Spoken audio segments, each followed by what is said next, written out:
எத்தனை நாள் நானும் இவளும் இந்த பஸ் ஸ்டாண்ட்ல இங்க உட்காந்துருக்கோம். உன்னை ரொம்ப மிஸ் பண்றேன்டி நானு. நீ ஏன் என்னை விட்டுட்டு போன? நான் இந்த பக்கமும் போனேன், நீ இங்க உட்காந்துட்டு இருக்க. என்னாச்சு? கார் எதுவும் பிரேக் டவுன் ஆயிடுச்சா? கொண்டு போய் விடவா? வாடா மச்சான், என்னாச்சு? உட்காரு ஆதி. இந்த இடத்துல தான் நான் முதினிய ஃபர்ஸ்ட் டைம் பார்த்தேன். இங்க தான் ப்ரொபோஸும் பண்ணேன். அவன் ஞாபகமா இருந்துச்சு, அதான் இங்க வந்து உட்காந்துருக்கேன். பைத்தியக்காரே, நீ எவ்வளோ பெரிய டாக்டர், உன் வேலை வெட்டியெல்லாம் விட்டுட்டு இங்க வந்து உட்காந்துட்டு இருக்க. எனக்கும் அதுதான்டா புரியல. நான் எவ்வளவு பெரிய டாக்டர், அப்படி இருந்தும் என்கிட்ட என்ன இல்லைன்னு அவ என்னை விட்டுட்டு போனா. முட்டாளாடா நீனே, விட்டுட்டு போயிட்டால, அதுலேருந்து மூவ் ஆன் ஆகு. உன்னை நம்பி எவ்வளோ பேஷண்ட்ஸ், எவ்வளோ பேர் உன்னோட ஹாஸ்பிட்டலில் வெயிட் பண்ணிட்டு இருக்காங்க. அதெல்லாம் விட்டுட்டு இங்கே வந்து உட்காந்துட்டு இருக்க. இன்னைக்கு ஆப்ரேஷன் எதுவும் இல்லடா. அப்படியே இம்பார்ட்டண்டா இருந்துச்சுன்னா எனக்கு கால் பண்ணிடுவாங்க. பக்கத்துல தானே ஹாஸ்பிட்டல் போய்ப்பேன். சரி, அப்போ என் கூட வெளியில வா. இல்லடா, கொஞ்ச நேரம் நான் இங்கேயே இருந்துக்கிறேன். யோ இவாளா? சார், நீங்க ஏன் இவங்க கூட உட்காந்து பேசிட்டு இருக்கீங்க? இவங்க ஹாஸ்பிட்டலுக்கு போக போறீங்களா? இல்லை. போயிடாதீங்க சார், இவர் சரியான போலி டாக்டர். ஏமா இப்படி சொல்றீங்க? சார், எங்க பாட்டிக்கு ரொம்ப சீரியஸா இருக்குன்னு இவர் ஹாஸ்பிட்டல்ல கொண்டு போய் சேர்த்தோம். சரியா? இவர் என்ன தெரியுமா சொன்னாரு? என்ன சொன்னாங்கம்மா? பாட்டியை காப்பாற்ற முடியலன்னு சொல்லிட்டாங்களா? இறந்துட்டாங்களா? சார், சந்தோஷமான ஒரு விஷயம் சொன்னாரு சார். எங்க பாட்டி இன்னும் கொஞ்ச நேரத்துல செத்து போயிருவாங்கன்ட்டு. என்னது? ஆமா சார், எங்க பாட்டி செத்து போயிருவாங்க, காப்பாத்த முடியாதுன்னாரு. அதுக்கப்புறம் உள்ள போய் என்னெல்லாமோ பண்ணாரு. எங்க பாட்டி இப்ப காப்பாத்திட்டாங்க. செத்து தானே சார் போயிருக்கணும். அப்ப இவர் சொன்னது நடக்கல. அப்ப போலி டாக்டர் தானே. வாடா, நம்ம ஹாஸ்பிட்டல் போவோம். சரியான பைத்தியம். இவ பாட்டிக்கு ட்ரீட்மெண்ட் பார்த்ததுக்கு பதில் இவாளுக்கு பார்த்துருக்கலாம். யாரு? நான் பைத்தியமா? ஆமாடி, நீ தான் பைத்தியம். உனக்கு என்ன டாக்டர் படிப்பை பத்தி தெரியும்? நான் எவ்வளவு கஷ்டப்பட்டு படிச்சு உங்க பாட்டி உயிரை காப்பாத்துனா போலி டாக்டர்னு சொல்லிட்டாலே இத. டேய் விடுடா.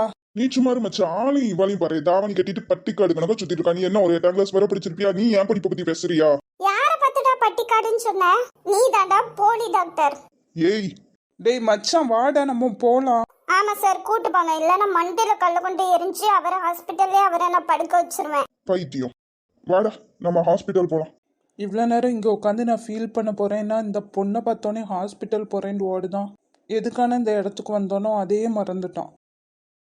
உங்களுக்கு என்ன பிரச்சனை? எதுக்கு அவனை போலி டாக்டர் சொல்லிட்டு இருக்கீங்க? உங்கள் பாட்டி உயிரை கஷ்டப்பட்டு காப்பாற்றிருக்கான்ல.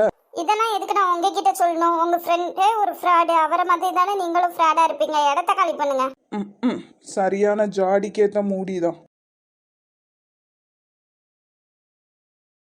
என்ன அத்தை இப்படி இருக்கீங்க? சும்மாதாமா. பரவாயில்லத்தை சொல்லுங்க. என் பெரிய பையன் என் கண்ணு முன்னாடி தான் இருக்கான். ஆனா அவன் இருந்தும் இல்லாத மாதிரியே இருக்குமா. என் கையால சாப்பிட கூட மாட்டிக்கான். எல்லாம் சரியா ஊத்தே, கண்டிப்பா சாப்பிடுவாங்க. உங்க கையால சாப்பிடாம எங்க போறாங்க சொல்லுங்க. நீ சொன்னா அவன் கேட்பாங்களாமா? கொஞ்சம் சொல்லி பாரு. இல்லத்தே, அவங்க நான் சொன்னா கண்டிப்பா கேட்பாங்க தான். அதுக்காண்டி நான் எல்லாம் சொல்லிட்டு இருக்க முடியாதுல்ல. அவங்களுக்குன்னு ஒரு பர்சனல் ஸ்பேஸ் இருக்குல்ல, அதுக்குள்ள நான் போக மாட்டேன். தே, நீ மன்னிச்சிருங்க. சரிம்மா. ஜூஸ் எதுவும் குடிக்கியாமா? இல்ல வேண்டாம். ஆதி எங்க? காலையில ஏதோ முக்கியமான வேலைன்னு போயிருக்காமா, வந்துருவான் இப்போ. சாரா, சொல்லுங்க தே. நீ என் பையனை விட்டு போயிட மாட்டலாமா? அவன் பண்ணது பெரிய தப்பு தான். அவனை மன்னிச்சு ஏத்துக்கோயம்மா. ஏமா பேச பேச எந்திரிச்சு போற? அவன் உன் மேல உயிரே வச்சிருக்காமா. உங்க பையன் எனக்கு பண்ண விஷயம் சாதாரண விஷயம் கிடையாது அத்தை. அதை என்னையால என்னைக்குமே மன்னிக்கவும் முடியாது, மறக்கவும் முடியாது. நானும் அதுக்கு தான் ட்ரை பண்ணிட்டுருக்கேன். ஆனால் ஏதாச்சும் ஒரு ரூபத்தில் அது எனக்கு ஞாபகம் வந்துக்கிட்டே இருக்குதே. ஒருவேளை அப்படி இருக்குமோ இப்படி இருக்குமோ. இப்போ அவர் என் கூட பழகுறது கூட நடிப்புக்காண்டி பழகுறாரோன்னெலாம் தோணுது தே. அப்படிலாம் இல்லைம்மா, மன்னிச்சிருங்க தே. எனக்கு அப்படி தான் தோணுது. இனிமேல் என்கிட்ட ஆதி கூட வாழுன்னெலாம் பேசாதீங்க தே. கடவுளே, என் மகன்களும் மருமகளும் சந்தோஷமாக வாழணும்.